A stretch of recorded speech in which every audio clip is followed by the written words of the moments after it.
3 साल हो चुके थे बेटे को अपना घर छोड़कर विदेश में बसे हुए। इन 3 सालों में बूढ़ी माँ और ज्यादा बूढ़ी हो गई थी। एक बूढ़ी माँ की दर्द भरी कहानी। 75 वर्ष की उम्र में सुलोचना देवी की याददाश्त काफी कमजोर होती जा रही थी।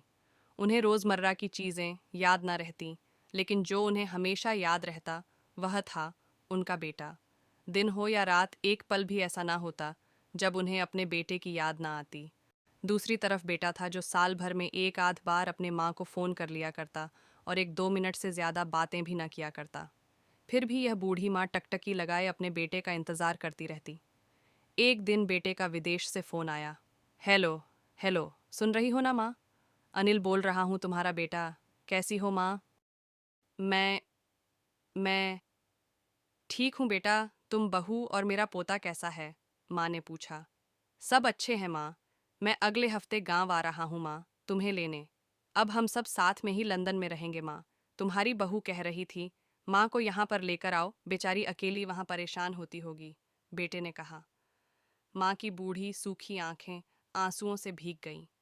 उसके कमजोर शरीर के नस नस में खुशी की लहर दौड़ गई। बेटे और बहू का अपने प्रति प्रेम देखकर माँ का मन खुशी से भर आया। बेटे ने आगे कहा, माँ तैयार रहना माँ, मुझे ज्यादा दिन छुट्टियां नहीं हैं। जिससे जितने पैसे लेने हैं लेकर रखना, तब तक मैं प्रॉपर्टी डीलर से बात कर लेता हूँ घर के लिए। घर के लिए? माँ ने पूछा। हाँ माँ, गांव का घर हमें बेच देना पड़ेगा। अब हम साथ में ही रहने वाले हैं तो वहां पर घर रखने का कोई मतलब नहीं है माँ, बेटे ने कहा। बुढ़ापे की वजह से ठीक से चलने में असक्षम माँ ने पूरे मोहल्ले में घूम घूम कर अपनी इस खुशखबरी को सबको सुनाया। सभी को खुशी हुई। सबको लगा माँ जी के आखिरी दिन अपने परिवार के साथ खुशी से बीत जाएंगे। घर वापस आकर माँ ने अपने घर के कोने कोने को ऐसे देखा जैसे वह अपने दूसरे बेटे को देख रही हो। देखे भी क्यों ना उस घर को अपने बेटे से कम थोड़ी समझा था। अपने पति के साथ 40 साल यही तो बिताए थे, लेकिन अब मजबूर थी बुढ़ापे के आखिरी साल बेटे और बहू के साथ बिताना चाहती थी। दिल पर पत्थर रखकर घर बेचने के लिए माँ तैयार हो गई।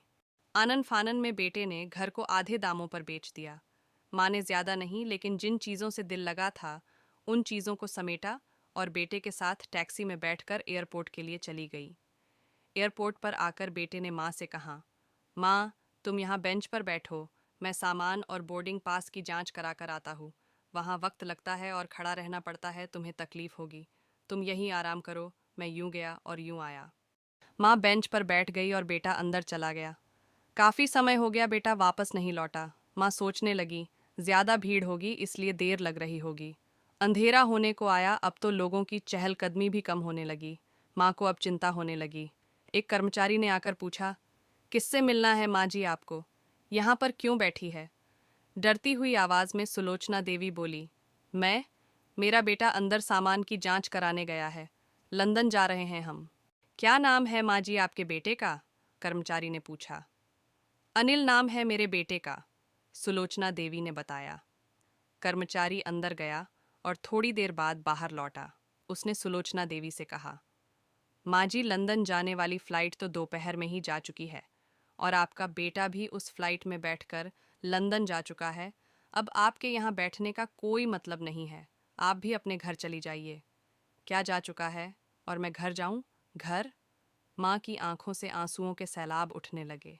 जैसे तैसे माँ घर पहुंची, जो अब उसका था ही नहीं, बिक चुका था। वो वहीं बरामदे में तुलसी के पास सो गई। घर के नए मालिक को उस पर दया आई तो एक कमरा किराए से उसको दे दिया। पेंशन के पैसों से खाना और किराए का बंदोबस्त हो जाता था। दिन बीतने लगे। कुछ दिनों बाद घर के नए मालिक ने सुलोचना देवी से कहा, माँ जी, आप अपने रिश्तेदारों के यहाँ पर जाकर क्यों नहीं रहती हैं? इस उम्र में आपके लिए वही अच्छा होगा। अच्छा तो होगा, लेकिन अगर मेरा बेटा वापस आया तो उसका ख्याल कौन रखेगा? मेरा बेटा बहुत भोला है, उसे अपना ख्याल रखना बिल्कुल नहीं आता। मैं कहीं नहीं जाऊंगी, क्या पता कब उसे मेरी ज़रूरत पड़ जाए, माँ ने कहा। दोस्तों, सच बता रहा हूँ, माँ की ऐसी बातें सुनकर मेरी आंखों में आंसू आ गए। किसी ने सच ही कहा है, पूत कपूत हो सकता है, लेकिन माता कभी कुमाता नहीं होती। दोस्तों, आप सभी से हाथ जोड़कर विनती करता हूँ, अपने माता पिता की जितनी हो सके सेवा करना। उनके साथ कभी बुरा बर्ताव मत करना।